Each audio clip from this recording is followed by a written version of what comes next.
Livro No Mundo Maior, por Francisco Cândido Xavier, pelo Espírito André Luiz. 17. No limiar das cavernas. Reunidos agora, Calderaro e eu, a comissão de trabalho socorrista que operaria nas cavernas de sofrimento, fui surpreendido pela expressão da irmã Cipriana, que chefiava as atividades dessa natureza.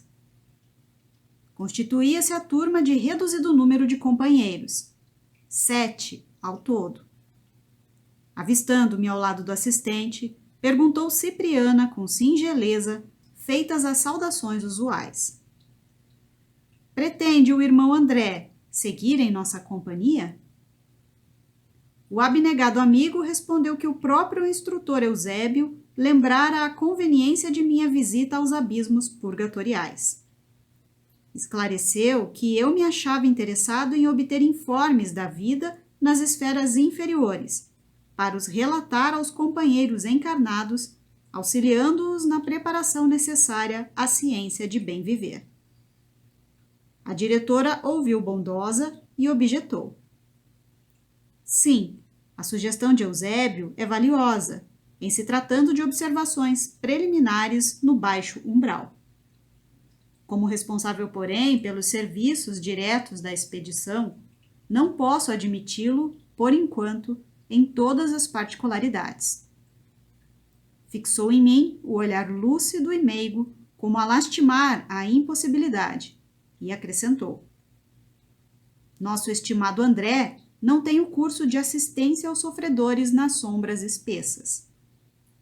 Afagou-me de leve com a destra carinhosa e acrescentou. Se nos é indispensável obter difíceis realizações preparatórias, a fim de colhermos o benefício das grandes luzes, é-nos imprescindível a iniciação para ministrarmos esse mesmo benefício nas grandes trevas. Ante o meu indisfarçável desapontamento, a veneranda benfeitora continuou. No entanto, convenhamos que o nosso irmão não se encontra junto de nós sem problemas substanciais a resolver. Cada situação a que somos conduzidos é portadora de ocultos ensinamentos para o nosso bem. Os desígnios superiores jamais nos propõem questões de que não necessitemos na arena das circunstâncias. Se Eusébio foi levado a sugerir esta oportunidade, é que André Luiz tem nestes sítios urgente serviço a prestar. Considerando, porém, as responsabilidades que me cabem, não posso autorizar que nos siga em todos os passos. Contudo, convido o irmão Calderaro a permanecer em companhia do prestimoso aprendiz, no limiar das cavernas, sem descerem conosco. Mesmo aí, estudioso que é, ele encontrará inesgotável material de observação, sem necessidade de enfrentar situações embaraçosas para as quais ainda não se aprestou convenientemente. Em face da solução apresentada, a alegria geral voltou a confortar-nos. Agradeci contente. Calderaro também se manifestou reconhecido. E no júbilo dos trabalhadores que se regozijam com o ensejo de incessantemente aprender para o bem, seguimos na direção de zona medonhamente sombria. Já divisara tremendos precipícios onde entidades culposas se interpelavam umas às outras em deploráveis atitudes. Vira chover faíscas chamejantes do firmamento sobre os vales da revolta. Descobrira inúmeras entidades senhoreadas por estranhas alucinações em câmaras retificadoras. Mas, ali, estaríamos acaso alcançando a selva escura a que se referira Alighieri no poema Imortal? Laceravam-me o coração as vozes lamentosas despertas a se evolarem para o céu de fumo. Não eram lamentações apenas. À proporção que nos adiantávamos, descendo, modificava-se a gritaria. Ouvíamos também gargalhadas e imprecações. estacados em enorme planície pantanosa, onde numerosos grupos de entidades humanas desencarnadas se perdiam de vista, em assombrosa desordem, à maneira de milhares de loucos, separados uns dos outros, ou aos magotes, segundo a espécie do desequilíbrio que lhes era peculiar. Não me era possível calcular a extensão da várzea imensa, e ainda que houvesse marcos topográficos para tal apreciação, o nevoeiro era demasiado denso para que se pudessem computar distâncias. Percorremos alguns quilômetros em plano horizontal, e quando o terreno se inclinou, de novo, abrindo outras perspectivas abismais, irmã Cipriana e os colegas prazenteiramente se despediram de nós, deixando-nos ao assistente e a mim, com o aviso de que voltariam a buscar-nos dentro de 6 horas. Abraçando-me, a diretora disse gentil: Desejo-te, meu amigo, feliz êxito nos estudos. Certo, ao voltarmos, receberemos tuas confortadoras impressões. Sorri, encantado, a tão generosa demonstração de apreço. Logo após, Calderaro e eu nos achamos a sós na atra vastidão povoada de habitantes estranhos. As conversações em torno eram inúmeras e complexas. Pareceu-me que aquele povo desencarnado não se dava conta da própria situação, pelo que me foi possível ajuizar de início. Enquanto densas turbas de almas torturadas se debatiam em substância viscosa, no solo, onde andávamos, assembleias de espíritos dementes enxameavam não longe em intermináveis contendas por interesses mesquinhos. A paisagem era francamente impressionante pelos característicos infernais que nos circundavam. Notando a displicência de muitos daqueles irmãos infelizes, não sopitei as lucubrações que me surgiam. Os grupos de infortunados agiam ali, desconhecendo os padecimentos uns dos outros.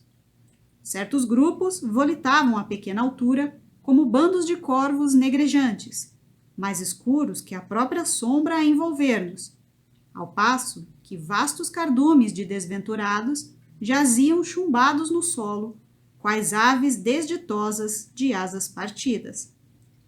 Como explicar tudo isso? Iniciei meu interrogatório dirigindo-me ao instrutor. Será que estes míseros precitos nos veem? Alguns sim, mas não nos ligam maior importância. Estão muito preocupados consigo mesmos. Abrigaram no coração sentimentos rasteiros e tardarão em se libertarem deles. Toda essa gente, porém, desamparada, entregue a si mesma? Não, respondeu Calderaro paciente. Funcionam por aqui inúmeros postos de socorro e variadas escolas, em que muita gente pratica a abnegação. Os padecentes e as personalidades torturadas são atendidas de acordo com as possibilidades de aproveitamento que demonstram. Estampou complacente expressão no rosto e considerou: as regiões inferiores jamais estarão sem enfermeiros e sem mestres, porque uma das maiores alegrias dos céus é a de esvaziar os infernos. Vendo o bando de seres a se locomoverem no ar, quase a nos rentear, recordei que em nossa colônia as faculdades de volitação não eram comumente exercidas para não melindrarmos aqueles que as não possuíam desenvolvidas. Mas, e ali? Criaturas de baixas condições se moviam nos ares, embora a poucos metros do solo. Calderaro, porém, explicou: não te surpreendas. A volitação depende fundamentalmente da força mental armazenada pela inteligência. Importa, contudo, considerar que os voos altíssimos da alma só se fazem possíveis quando à intelectualidade elevada se alia o amor sublime. Há espíritos perversos com vigorosa capacidade volitiva, apesar de circunscritos a baixas incursões. São donos de imenso poder de raciocínio e manejam certas forças da natureza, mas sem característicos de sublimação no sentimento, o que lhes impede grandes ascensões. No que se refere, entretanto, às entidades admitidas à nossa colônia espiritual, ainda em grande número incapacitadas de usar tal vantagem, o fenômeno é natural. É mais fácil recolher criaturas de maiores cabedais de amor com reduzida inteligência e convivermos com elas no processo evolucionário comum, do que abrigarmos pessoas sumamente intelectuais sem amor aos semelhantes. Com estas últimas, a vida em comum, no sentido construtivo, é quase impraticável. Neste capítulo da volitação, portanto, impende observar os ascendentes naturais, levando em conta com a própria natureza que os corvos voam baixo, procurando detritos, enquanto as andorinhas se libram alto, buscando a primavera. Feito o reparo, perguntei, lembrando-me das injunções terrenas. Mas, e as necessidades de subsistência? O instrutor não se fez rogado e informou. Nada lhes falta quanto às exigências essenciais de socorro e de manutenção, como ocorre num nosocômio da esfera carnal. O assistente fez breve pausa e prosseguiu. Referindo-nos ao manicômio, esclareço agora que minha intenção, ao visitar um hospício em tua companhia, foi justamente o de preparar-te para a excursão que ora efetuamos. Temos aqui, nestas assembleias de incompreensão e dor, infinitas fileiras de loucos que voluntariamente se arredam das realidades da vida. Fixaram a mente nas zonas mais baixas do ser e, olvidando o sagrado patrimônio da razão, cometeram faltas graves, contraindo pesados débitos. Já viste em nossa organização espiritual de vida coletiva irmãos sofredores convenientemente amparados. Alguns ainda sofrem estranhas perturbações alucinatórias. Outros são guardados à maneira de múmias perispiríticas em letargia profunda, aguardando-lhes o despertar. Outros povoam vastas enfermarias para se reerguerem espiritualmente pouco a pouco. Aqui, no entanto, se congregam verdadeiras tribos de criminosos e delinquentes, atraídos uns aos outros, consoante a natureza de faltas que os identificam. Muitos são inteligentes e, intelectualmente falando, esclarecidos, mas sem réstia de amor que lhes exalce o coração. Erram de obstáculo a obstáculo, de pesadelo a pesadelo. O choque da desencarnação para eles, ainda impermeáveis ao auxílio santificante, pela dureza que lhes assinala os sentimentos, parece galvanizá-los na posição mental em que se encontravam no momento do trânsito entre as duas esferas. E, dessa forma, não é fácil de logo arrancá-los do desequilíbrio a que imprevidentes se precipitaram.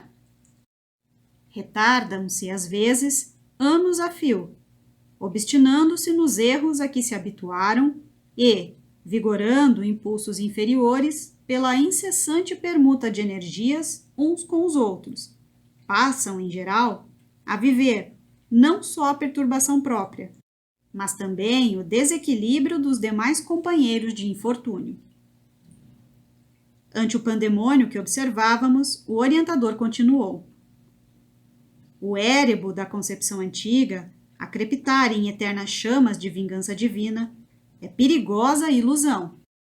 Entretanto, os lugares purgatoriais dos desejos e das ações criminosas, aguardando as almas enodoadas pelos desvarios, constituem realidades lógicas nas zonas espirituais do mundo. Aqui, os avarentos, os homicidas, os cúpidos e os viciados de todos os matizes se agregam em deplorável situação de cegueira íntima.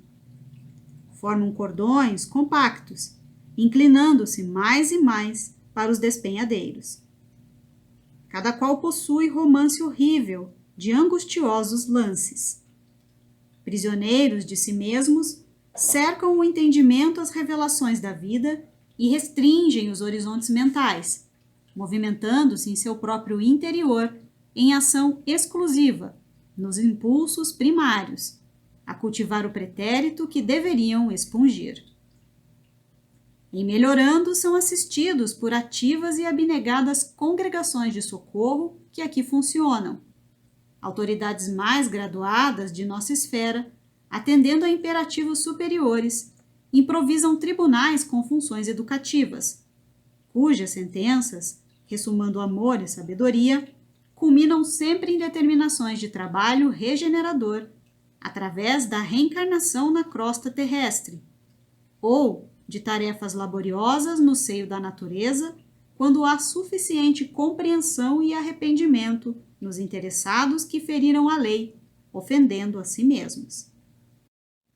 Desse vastíssimo arsenal de alienação da mente, ensombrada de culpas, sai o maior coeficiente das reencarnações dolorosas que povoam os círculos carnais. Daqui, como de outras zonas análogas, seguem para o campo físico mais denso milhões de irmãos em provas ríspidas, para que se alijem dos débitos e reharmonizem o íntimo perturbado. Poucos conseguem valer-se da oportunidade terrena, no sentido de restaurar as próprias energias. É sempre fácil fugir ao caminho reto, muito difícil, porém, o retorno. Nesse instante, aproximou-se de nós enorme e bulenta colmeia de sofredores. Tratava-se de tenebroso agrupamento de irmãos positivamente loucos. Falavam a esmo, comentando homicídios. Rememoravam com palavras cruéis cenas indescritíveis de dor e de perversidade. Nenhum deles atinou com a nossa presença. Calderaro, muito sereno, conhecendo minha curiosidade inveterada, informou: estes infelizes permanecem jungidos uns aos outros em obediência às afinidades quase perfeitas e são contidos apenas pelas leis vibratórias que os regem. Se quiseres, porém, entrar em relação com a história de algum deles, sonda a mente individual do tipo que te requeira maior atenção. Aproveitando um momento em que lhes amainara a rixa, aproximei-me do infortunado irmão, que impressionava pelas fácies macilenta. Sintonizei-me na onda mental que ele oferecia, mas o quadro que vi não me permitiu longa perquirição. Notei-lhe o motivo que culminara no desvario: assassinar a esposa em pavorosas circunstâncias. Contudo, o mísero não transpirava arrependimento. Acariciava o desejo de rever a vítima para supliciá-la, quantas vezes lhe fosse possível. Que tragédia se ocultava ali naquelas tormentosas reminiscências. Atônito, ergui os olhos para o assistente em muda interrogação, mas, renteando-nos a fronte, levitava-se pesado grupo de seres monstruosos, fazendo ensurdecedor ruído, e logo esqueci o uxoricida que me prendera a atenção. Calderaro, percebendo minha perplexidade, explicou: este bando de espíritos miseráveis que se movimentam como lhes é possível é constituído de antigos negociantes terrenos, cujo exclusivo anseio foi amontoar dinheiro para satisfazer a própria cupidez, sem beneficiar a ninguém. O ouro que transitoriamente lhes pertencia jamais serviu para semear a gratidão num só companheiro de jornada humana. Famintos de fortuna fácil, inventaram 1000 recursos de monopolizar os lucros grandes e pequenos, em nada lhes interessando a paz do próximo. Foram homens de pensamento ágil, sabiam voar mentalmente a longas distâncias, garantindo êxito absoluto às empresas materiais que levavam a termo com finalidade exclusivamente egoística. Não lhes incomodava o sofrimento dos vizinhos, ignoravam as dificuldades alheias, despreocupavam-se do valor do tempo em relação ao aprimoramento da alma. Queriam unicamente acumular vantagens financeiras e nada mais. Divorciados da caridade, da compreensão e da luz divina, criaram para si mesmos o mito frio e rígido do ouro, fundindo com ele a mente vigorosa e o tacanho coração. Escravizados agora, a ideia fixa de ganhar sempre, voam pesadamente aqui e acolá, dementados e confundidos, procurando monopólios e lucros que não mais encontrarão. Condoí-me, quis deter alguns, confabular com eles fraternalmente, de modo a esclarecê-los. No entanto, o instrutor paralisou-me os braços, murmurando: Que fazes? Seria inútil. Impossível é reajustar, no momento, apenas com palavras, tantas mentes em desequilíbrio cruel. E, impulsionando-me para a frente, concluiu: Vamos, consumirias muitas semanas para conhecer a paisagem de dor que se estende à frente, e dispomos apenas de algumas horas.